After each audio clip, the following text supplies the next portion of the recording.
बघितला मगाशीच मी सांगितलेलं की एखादी अशी संधी असते की जी आपल्याला टिपता येते, जिच्या हातचं म्हणजे ज्या अन्नपूर्णेच्या हातचं आपण दिवसभर किंवा शाळेत आल्यावर छान गोड गोड खात असतो की नाही, चवीचं वा आज काकी आमटी छान झाली, मग आज असं सांगावंच वाटतं की नाही, वा काकी तू छान बोलतेस पण हा, म्हणजे आता ह्याच्यापुढे आपल्याला माहिती द्यायला हरकत नाहीये, म्हणजे आज त्यांना कळलं असेल की आपण किती छान बोलतो, खरंच छान बोलतात असं असतं. एखादी संधी असते आणि त्या संधीचं सोनं त्या तेवढ्या वेळेत करणं गरजेचं असतं. त्यांनी खूप छान सांगितलं, बरोबर आहे. मी मगाशी सांगितलेलं की आई ही मुलाची पहिली गुरु आहे.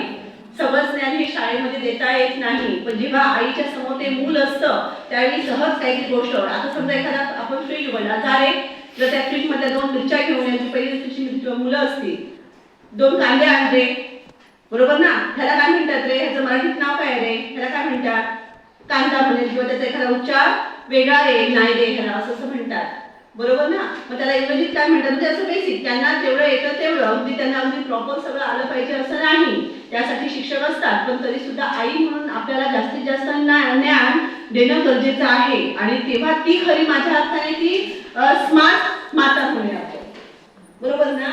ती सगळं असं करते आणि खरोखर इथे बसलेल्या ह्या सगळ्या स्मार्टच माता आहेत. आपल्या आपल्या घरचा राडा सांभाळून आपल्या मुलांना आणि मुलांचीही त्यांना प्रगती करायची असते, आणि त्या तरी सुद्धा एवढ्या आपल्या दिवसभराच्या कामातनं जरासा वेळ काढून त्या तुमच्यासाठी इथे आलेल्या आहेत. खूप छान वेळी खूप मस्त बोललात.